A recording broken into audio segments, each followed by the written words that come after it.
Welcome to This Explainer. Today, we're jumping right into one of the most hostile yet absolutely fascinating environments on Earth, the Sundarbans.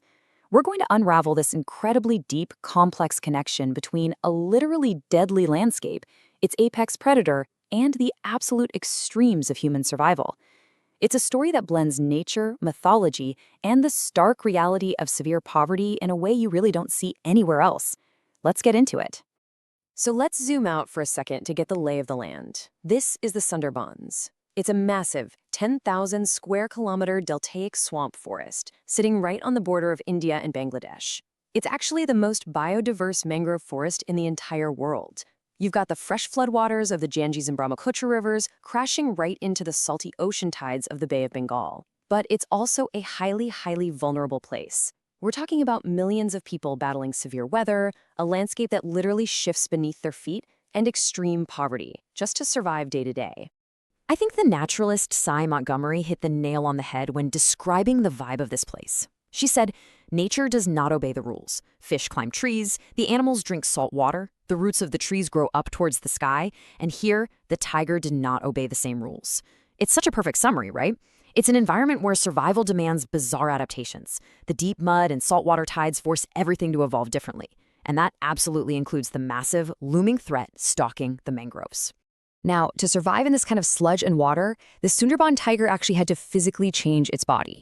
When you look at the swamp tiger next to the mainland Bengal tiger, it's like looking at two different weight classes. The Sundarban tiger has a much smaller, leaner frame. The females weigh in at about 75 to 80 kilograms, and they survive mostly on smaller spotted deer. Meanwhile, your standard mainland tiger, much heavier. Females there are between 100 and 160 kilograms, taking down huge prey. So why the difference? Well, if you're a massive, heavy tiger in the Sundarbans, you're going to sink right into the deep mud. Evolving a lighter frame means they spend way less energy navigating those crazy, tangled mangrove roots. Which brings up a fun question. How long does it take for a tiger to literally change its body type? Well, recent DNA haplotyping gives us an answer, somewhere between 300 and 1,000 years. These swamp tigers actually share ancestors with central Indian tigers, but human pressure and land changes totally cut them off. That historical separation gave them just enough time to genetically isolate and become the perfectly adapted, lean survivalists of this brutal ecosystem. But of course, this unique evolution brings us to the elephant, or I guess the tiger in the room. Are Sundarban tigers natural man-eaters? We've all heard the dark folklore, the rumors that these specific tigers actively hunt human beings by design. But is that actually true? Do they have some kind of biological taste for human flesh? Or is there something else going on here? Let's actually look at the data and separate the myth from reality. People have thrown around some wild theories. One idea is that drinking all that saline water damages the tiger's livers and makes them super irritable. Another theory claims they learn to eat human flesh by scavenging bodies floating down the Ganges. Honestly, both of those are totally unproven. The third theory, though, resource conflict, is heavily backed by the data. Between 1985 and 2010, there were 410 recorded attacks. What that tells us is this is a tragedy born from economic desperation. Out of sheer poverty, humans are constantly pushing into tiger territory to fish, catch crabs, and gather honey. It's not that the tigers want to eat people, it's just a deadly collision for resources in a shared, very dangerous space. Think about that for a second. Imagine having to walk into a deadly jungle every single day just to put food on the table. You'd need a pretty profound coping mechanism, right? And that's exactly what happened. Facing this constant peril gave birth to an incredible sociological adaptation. The local communities developed this unique religion of the forest to act as a psychological shield. The shared, terrifying vulnerability of the mangroves bonded the locals together, overriding their traditional religious divides to create a unified system of belief. Enter Ma Banbibi. She is known as the Lady of the Forest, an all-protecting folk heroine worshipped in totally beautiful harmony by both Muslims and Hindus. It's an amazing example of cultural syncretism.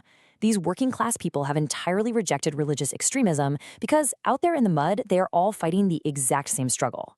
Before heading into those dense mangroves, woodcutters, honey gatherers, and fishermen all turn to her, believing she's the only one who can offer a magical defense against the demon tigers. And what's really cool is how she adapts depending on where you are in the Delta. In Muslim-dominated areas, Banbibi is depicted almost like an aristocratic Muslim lady.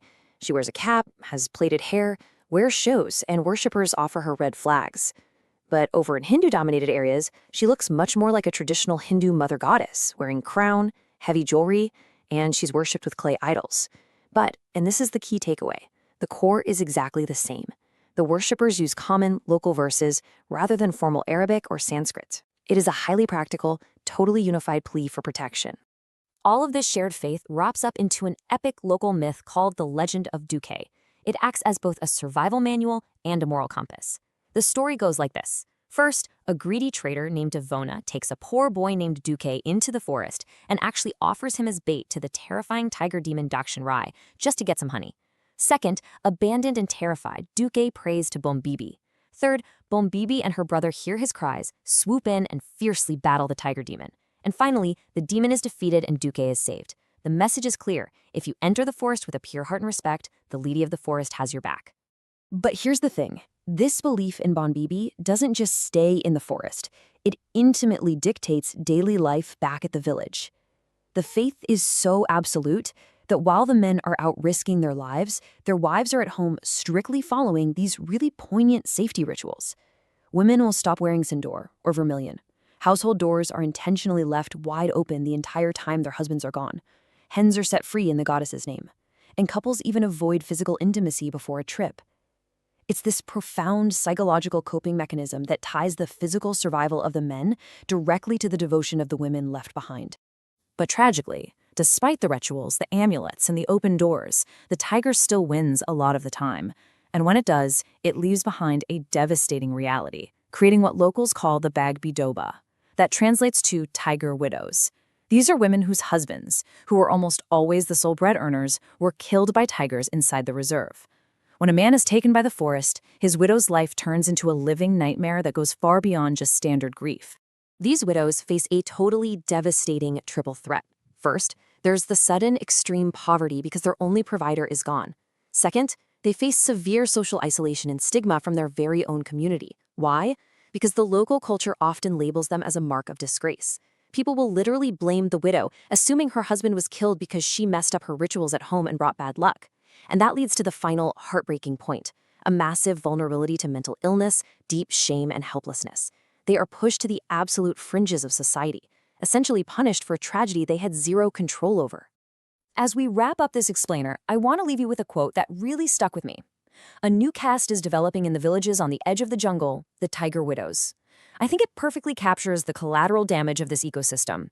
We can, and absolutely should, marvel at the Royal Bengal Tigers and the incredible biodiversity of the Sundarbans. But looking at this hidden reality, we really have to ask ourselves, what is the true human cost of preserving the world's most dangerous ecosystem? How do we balance saving a magnificent predator with the dignity and survival of the people forced to live in its shadow? Thanks so much for joining me on this deep dive, and I'll catch you in the next explainer.